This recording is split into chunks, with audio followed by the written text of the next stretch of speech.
Hey everyone, I wanted to talk a little bit about a system I've been using since it came out. So since pretty much the beginning of 2017, the Fuji GF system. So this is the Fuji GF 50R, and this is the Fuji GF 50S. They're medium format cameras. Technically they're crop medium format, which means they're a little bit smaller than a full 645 sensor size, but they're really, really big sensors and really excellent lenses. And I just want to talk a little bit about what I like about them. I use them all the time for all kinds of things, and I've kind of developed, I guess, a sense of how they compare to the 35mm stuff, and I just wanted to talk about that a little bit right now. So first off, I think a lot of people are just curious, like, is this something that is better than 35mm? There's a lot of opinions back and forth. I think a lot of it really comes down to what it is you're shooting. For portraits, landscapes, slow-moving wildlife, basically anything that's not fast action, I think if you have at least some experience with photography, so you kind of know what you're doing, I think you will see huge benefits with medium format in general, but in particular these lenses. So, I mean, there is sort of this, there's a bunch of like side-by-side comparisons with APS-C and full frame medium format, and I guess my thinking on this is that often they're comparing the wrong things. So they're comparing just like, they're zooming in at like 100% and looking at the pixels side by side, and you're so close it's hard to make sense of what it is even you're looking at. But for me, the really big thing here is that the color reproduction is much more impressive on medium format cameras. The ability you have to, move between very wide dynamic range as you adjust the image is really a big benefit. But to me, I think the thing when I look at an image from one of the Fuji GF cameras, or just a medium format camera in general, to me it's got this really incredible 3D rendered look. And I don't mean, sometimes people talk about like 3D pop, meaning that there's this like really clear separation between the front and back of an image, but that's not what I mean here. In this case, what I'm talking about is it looks like almost better than life, like just unreasonably like clean looking and like almost like magical looking. And that's the feeling I get out of a lot of the stuff I get from these cameras, as well as some of the other medium format cameras. The good thing about this system is, like I said, it's for medium format. The autofocus is really quite good. And the lenses are just incredible. Fuji has a ton of experience here. And so I'm going to talk about a bunch of the different lenses, but the one I use most by far is the 32 to 64 f4 zoom lens. It's super versatile, super high quality, reasonably fast to focus, and I just use it for all sorts of stuff. But let's look a little bit at the, some of the more lenses stuff more closely.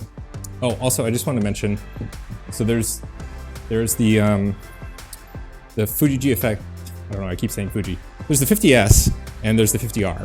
So this one, 50S, has, it's bigger. It has this bulge out in the back. It's the biggest functional difference. There's two, I guess. One is both of these cameras have flip screens. So you can, do top down, bottom up, whatever you want to do. The 50S though does vertical flip. So if you want to take portraits that way. The other big thing is it has this, aside from just sort of, form differences, functionally, it has an ISO dial on the top, which is actually pretty useful, in my opinion. It also has a display to show you, how many pictures you have left or what f setting you're at. That's not super critical for me, but it is helpful to have in some cases, particularly if you want to check the battery. Otherwise, besides that, I think, you're going to get incredible photos from either of them, so I don't think it particularly matters which one you go from that perspective. Is just more what feels right in your hand. Although having the ISO dial is really nice as well. But the major difference here is, at least as of right now, this is 5,500, the 50S is 5,500, and the 50R is 4,000. That is an incredibly good deal for what you're getting out of this. So if you're not really sure what to get, I think you could safely go with the 50R, particularly if you're trying to make a particular price point, because you're going to get exactly the same quality images out of it. They have the exact same sensor, they use the exact same lenses. And I actually really like this form factor too. Like I said, the only thing I'm really missing from my personal style is the ISO dial. But let's look at some of the other lenses too. So there's two models available right now. There's the Fuji GFX 50S, that's this one. And then there's the newer Fuji GFX 50R. So these sort of roughly follow a similar style as the APS-C cameras from Fuji. So here's I'll bring over the X-T3 over here. So I think a lot of people are familiar with this one. This is the X-T3, and it's got kind of the, it's I guess you could say it's sort of more of a rangefinder style, but it's, you know, looks mostly conventional. There's a more rangefinder-y style as well. But that, you know, I think people are mostly familiar with this from Fuji. And then there's also the Fuji Xh1, which is, you know, a little bit bulkier than the X-T3, but also an APS-C camera.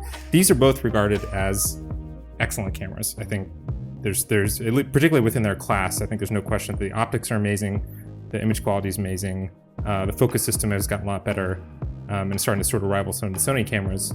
And people are familiar with these. So I think that's where a lot of people would be starting from if we're talking about Fuji. These are completely different beasts. Both of them together are in a completely different class. The autofocus system is better than, as far as I'm aware of, any other medium format system.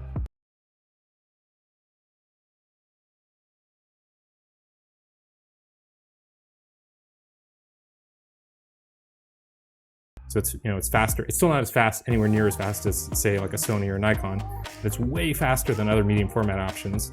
So the autofocus is reasonable, the price is reasonable, and the image quality is spectacular. I'm even to this day, when I take a bunch of photos and I get home and I, you know, take a look at them on a full-size screen, I'm still in disbelief. I can't believe how good the image quality is. And a lot of it is just because this, you know, there's a gigantic sensor in here, but the lenses are spectacular as well. And I just am constantly in awe. And that was one of the things that made me think, like, I really wanted to do a video on this to explain, like, you know, oh, is it really worth it? Is it really better than 35mm? And I just want to say, if you have a reasonably still subject, it is absolutely 100% worth it. And also, I want to apologize because a lot of the photos are probably going to be dogs because they work with a dog rescue. So that's the most important thing I want to say, is if you have a chance to rent them or try them, honestly, I think if you've spent any time with photography whatsoever, I really don't think you would regret a straight out purchase. The only thing you should really be aware of, I think, if you're used to full frame or APS-C cameras, is that they are a little bit bigger. I mean, not outrageously bigger, but they are bigger. They will attract more attention out in the wild. And the autofocus system is slower. There's just a lot more stuff to move around. So if you need raw speed, you're still way better off with a full frame 35mm or APS-C camera. I guess I could kind of summarize my experience with this system saying that, like, if I know for sure I'm shooting stills, so I'm not doing a hybrid thing or I'm not doing video, this is my go-to system. It's the easiest, you know, the phase one actually really produces better results, but for the quickest thing I could pull around and just sort of stuff in the bag, this is the best all-around system I've used. It's certainly one of my favorite camera systems I've ever used. So I can't recommend it enough. Real quick, I just want to talk about some of the lenses that I use. This isn't a complete set, but it's most of them. This is the standard kind of, I guess, kit lens. It's just a 63mm f2.8. If you're not super familiar with medium format cameras, there's a reverse crop factor, so it's actually a little bit wider than you might think of as 63mm on like a full frame. So it's closer to like 50. It's a solid lens. It's not. It doesn't have too much in the way of character. It doesn't have a particular look to it, but it will definitely give you really excellent results when paired with one of these bodies. This is a quite interesting lens. This is a 110 f2. And so you can get really incredible portraits with this. Pretty good night shots too at f2. Pretty big, but you would expect that from medium format f2. There is, mounted on the 50S here, I have the 32 to 64 zoom. This is an incredible lens.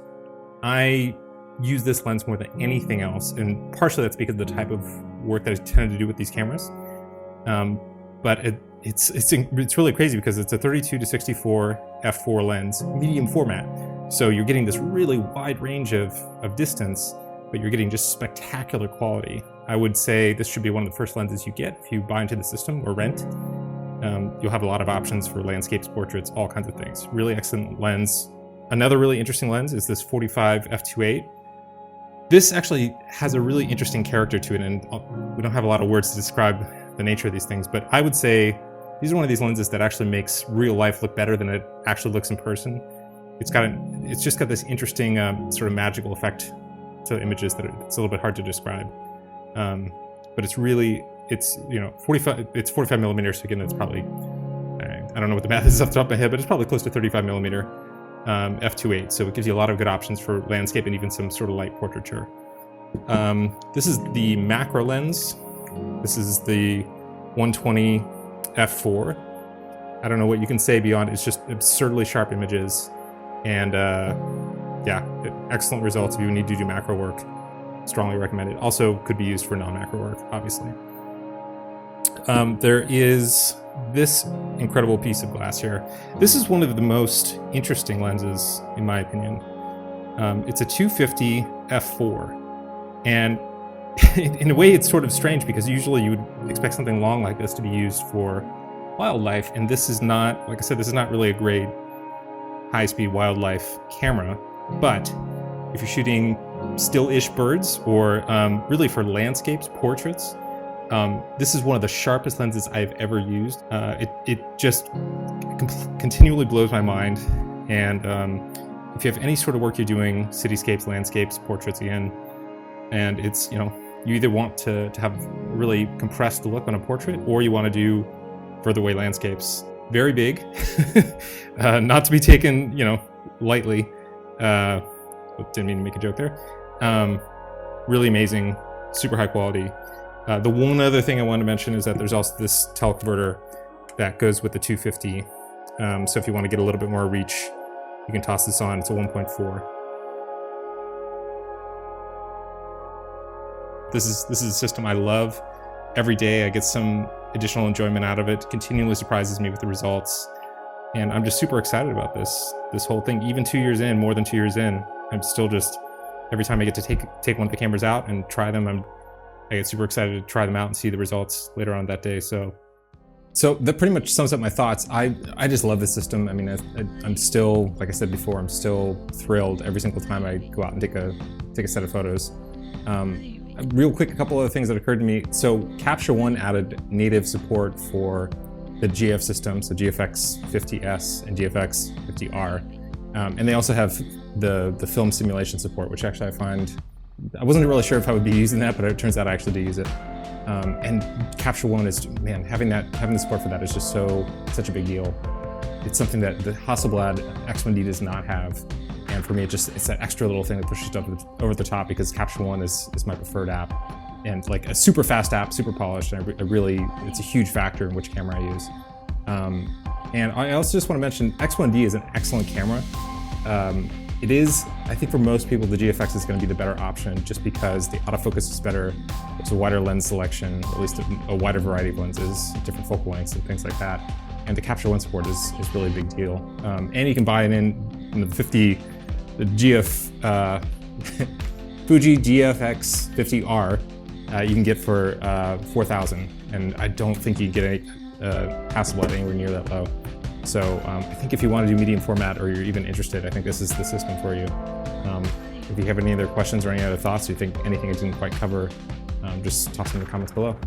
Thanks a lot, and also thanks for your continued support of the channel. Thanks.